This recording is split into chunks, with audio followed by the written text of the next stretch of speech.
the match mode. The match mode is where this timer truly begins to shine and where it has its most unique features. The CED7000PRO's match mode enables you to create a competition directly on the timer.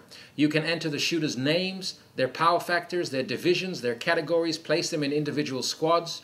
You can create the stages, telling the timer how many points and how many bonus points or disappearing targets are available on each stage. You create an entire match on the timer. You can then proceed to score each and every shooter on each individual stage. The timer, in fact, will call the shooter by name.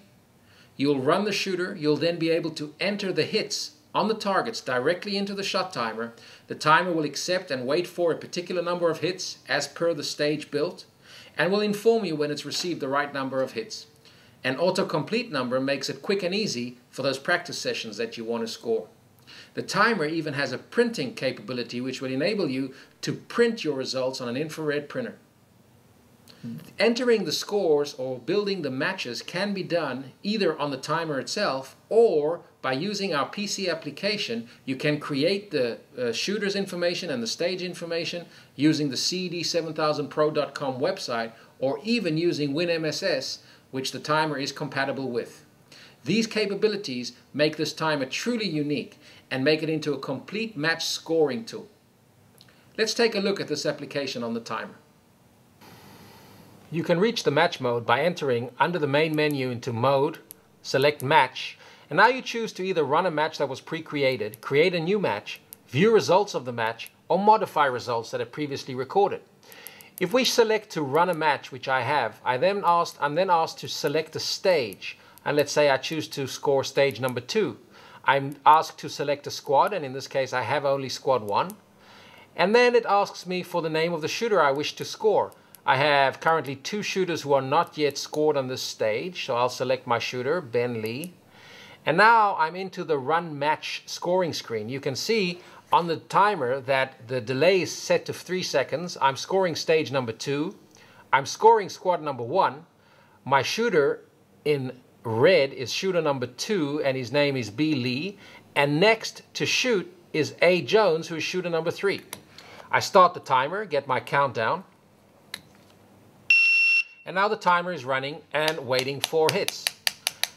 As soon as hits have been recorded, the timer now requests to know whether you want to score or reshoot. If anything went wrong and the shooter needs to reshoot, you can now select to reshoot, or you select score and enter. The timer now proceeds into the stage scoring screen. At this point, it's waiting for hits. And as you can see, since stage 2 has only 20 points, it's waiting to score only 4 hits. When I hit the A key, it gives me a beep and a visual signal that A has been hit. My second shot, a C, it gives me another visual indication, 2 beeps to indicate that a C has been scored.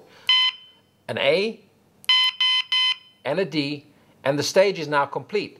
All 4 shots are recorded. The timer then asks, do you wish to save, go back, or reshoot? You can go back to edit the scores that you've entered. You can reshoot to delete the time and points, or you can save the result. Next, it'll ask you whether or not you want to print. If you've set up your timer with an infrared printer, you now have the option to print a validation score sheet. If you have one of our infrared printers, you can select yes to print a copy of that stage results, in fact 2 copies, one for the shooter and one for the RO. This can be used as a hard copy to give the shooter to sign, as well as to keep a hard record on the stage in case results are needed. As you can see now, the timer is waiting to score A. Jones, shooter number 3, on the same stage. We'll go ahead and do that. You can see the other shooters, those who already have been scored, have been removed from the list, so that at any given time you can see immediately if there are any shooters left to score. And unfortunately, we're going to score a miss. Now all 4 hits have been entered. The timer is now asking to save or reshoot. We'll say save. Do we want to print? Let's say no. And now you get the message that all shooters have been scored on that stage.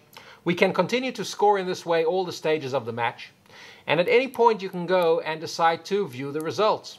You can watch overall results, or take a look at the stage that we've just scored, stage number 2. Do you want to see all divisions or only a particular division? We have shooters only in open.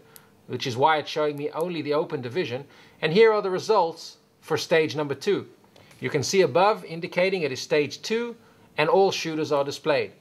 These are the 3 shooters that I have entered, and you can see their percentages and their points on stage 2. I can go back and decide that I want to see, rather than overall results, rather than stage results, match results. All shooters, here are my overall results. You can see that B. Lee and A. Jones are in red because that not all of their stages have been scored. Only one of our shooters have complete scores, which is also why he is winning the match. All of this information is then stored and can be exported from the timer using our PC application and then imported into the various applications that allow you to print the information. Modifying the match will allow you in any given time to change the results. You can even use the timer as a match computer by entering the time and points directly here in the modify screen rather than using the microphone to pick up the actual noise of the shooting. So if you have a CED7000PRO and it's not being used as the match computer, you can still use it to score individual shooters on your squad and keep track of the scores. And this is the match mode on the 7000PRO.